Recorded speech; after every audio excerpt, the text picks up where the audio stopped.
उड़ान क्लासेस के एक और लेक्चर में आपका स्वागत है। आज अपन पढ़ने जा रहे हैं राजस्थान सेवा नियम नंबर 7 के सबसेक्शन नंबर 11 से 24 तक। मैंने फ्रेंड्स आपको नियम नंबर 1 से 6 तक के पिछले वीडियो में करवा दिए हैं तथा सेकेंड वीडियो में मैंने करवाए थे नियम नंबर 7 के सबसेक्शन नियम 1 से 10 तक के सारे नियम करवा दिए थे। जो टीआरए, जो नई भर्ती आ रही है टीआरए और जूनियर अकाउंटेंट के 1800 पोस्ट पर, उसमें 25 क्वेश्चन पूछे जाएंगे 75 मार्क्स के। तो उनकी दृष्टि से मैं ऑफिशियल साइट से डाटा लेकर के आपको पढ़ा रहा हूँ, जिसमें मैंने अध्याय 1 और 2 आपको पढ़ा दिया है तथा थोड़ा सा कंप्लीट करना बाकी है। तो ये आप प्रॉपरली इसके नोट्स बनाते जाइएगा। तो अब मैं आपको विश्वास के साथ कहता हूँ कि आपकी इससे बाहर एग्जाम में देखने को नहीं मिलेगा, क्योंकि ये मैं क्वेश्चन एनालिसिस के साथ तथा पूरी ऑफिशियल साइट से डाटा लेके मैं आपको कंप्लीट करवा रहा हूँ। अध्याय नंबर 1 से 2, नियम नंबर 7 से 11 से 7 से 24 तक के। ठीक है, अब मैं आपको पढ़ाता हूँ। नियम नंबर 7 से 11, नियम नंबर 7 सबसेक्शन नंबर 11 से 13 परिभाषा दे रखी है। विभागाध्यक्ष की परिभाषा दे रखी है। परिशिष्ट 14 भाग के तहत आने वाले समस्त अधिकारी विभागाध्यक्ष कहलाते हैं। मतलब कि परिशिष्ट संख्या जो 14 दे रखी है उसमें भाग 2, परिशिष्ट संख्या की 14 और भाग 2 में जो दे रखी है परिभाषाएं, वो विभागाध्यक्ष की श्रेणी में आते हैं। तो ये पूछा जा सकता है कि विभागाध्यक्ष आरएसआर के रूल्स में किस नियम के तहत आते हैं। तो ये आपको याद रखना है कि नियम नंबर 7 सबसेक्शन नंबर 11 में आते हैं। तथा नियम नंबर 7 सबसेक्शन नंबर 12, सार्वजनिक अवकाश। सार्वजनिक अवकाश किसे कहते हैं? ऐसे अवकाश जो सरकार देती है, अर्थात ऐसे अवकाश जो सरकार द्वारा किसी अधिसूचना के आधार पर घोषित किए जाते हैं, उसे सरकारी अवकाश कहते हैं। ये नियम नंबर 7 सबसेक्शन नंबर 12 में दे रखा है। तथा नियम नंबर 7 सबसेक्शन नंबर 13, मानदेय। मानदेय किसे कहते हैं? मानदेय सदैव सरकारी कर्मचारी को कोई सामयिक कार्य करने पर दिया जाता है। जो मानदेय यानी कि वेतन दिया जाता है तो किसी कार्य के बदले दिया जाता है, तो वो मानदेय की परिभाषा से नियम नंबर 7 सबसेक्शन नंबर 13 में दे रखी है।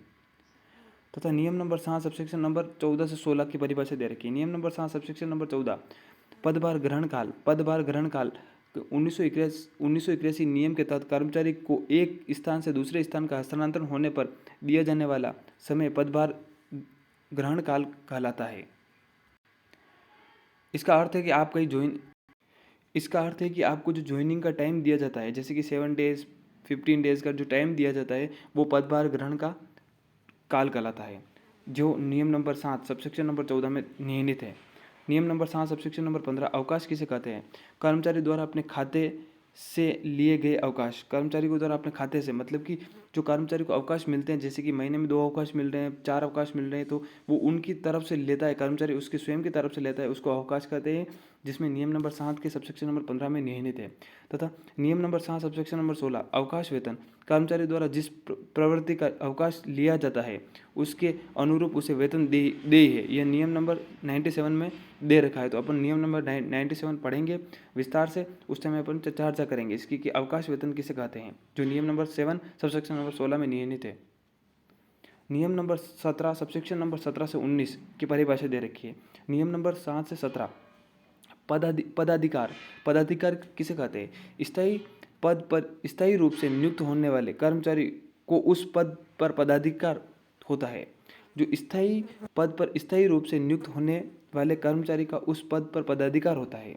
तथा नियम नंबर 7 सबसेक्शन नंबर 18, स्थानीय निधि किसे कहते हैं? भारतीय संविधान के अनुच्छेद 268 सबसेक्शन नंबर 2 के तहत निर्धारित होने वाली निधि स्थानीय निधि कहलाती है।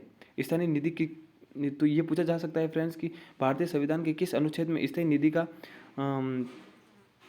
प्रावधान है, तथा आरएसआर के रूल्स में किस नियम के तहत भारतीय संविधान में स्थायी निधि को संग्रहित किया गया है। तो नियम number 7 subsection number 18 RSR rules. तथा नियम नंबर 7 सबसेक्शन नंबर 19, मंत्रालय कर्मचारी। परिशिष्ट संख्या 12 के तहत आने वाले सभी कर्मचारी मंत्रालय कर्मचारी लिपिक श्रेणी के कर्मचारी कहलाते हैं, वो मंत्रालय के अधीन आते हैं तथा नियम नंबर 7 सबसेक्शन नंबर 19 में आते हैं। तथा नियम नंबर 7 सबसेक्शन नंबर 20, माह से तात्पर्य कैलेंडर वर्ष की एक इकाई से है। ठीक है।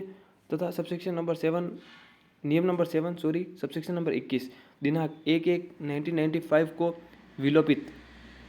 नियम नंबर 7 सबसेक्शन नंबर 12, स्थानीय कर्मचारी। इससे तात्पर्य आरएसआर में अपने पद पर स्थायी अधिकार रखने वाले कर्मचारी को स्थानीय कर्मचारी कहते हैं। तथा नियम नंबर 7 सबसेक्शन नंबर 23, स्थानांतरण पत्र। इससे तात्पर्य उस कर्मचारी से है जिन्हें अपने पद के साथ साथ अतिरिक्त पद की जिम्मेदारी दी जाती है। उसके पद के साथ साथ उसको अलग से और पद अलॉट करके जिम्मेदारी दी जाती है कि आपका कर्तव्य है कि ये आपको काम करने हैं। तो यह नियम नंबर 7 सबसेक्शन नंबर 23 में दे रखा है, स्थान पत्र दे रखा है। तथा नियम नंबर 7 सबसेक्शन नंबर 24 वेतन। वेतन से तात्पर्य आरएसआर में किसी भी सरकारी कर्मचारी को मिलने वाली मासिक राशि वेतन कहलाती है। तथा नियम नंबर, ये फ्रेंड्स इंपॉर्टेंट है एग्जाम की दृष्टि से, आप याद रखिएगा कि वेतन की आरएसआर के रूल्स में किस नियम के अंतर्गत दे रखा है। तो नियम नंबर 7 सबसेक्शन नंबर 14 में दे रखा है। ये पहले भी आरएस जूनियर अकाउंटेंट में पूछा गया था। तथा नियम number 7 subsection number 25 pension. Pension किस में दे रखी है? तो नियम नंबर 7 सबसेक्शन नंबर 25 में कर्मचारी को सेवानिवृत्ति पश्चात मिलने वाली राशि पेंशन कहलाती है, मतलब जो राशि भुगतान की जाती है उसे पेंशन कहते हैं। तथा नियम नंबर 7 सबसेक्शन नंबर 26 स्थानीय पद। ऐसे पद जिनकी कोई समय सीमा आरएसआर में निर्धारित नहीं है, स्थायी पद कहलाते हैं। ठीक है, अस्थायी पद कहलाते हैं। लाइक, कमेंट और शेयर करके बताएं कि आपको ये वीडियो कैसा लगा है। तथा जो नए हैं तो चैनल को सब्सक्राइब कर दें। तथा thank you for watching this video.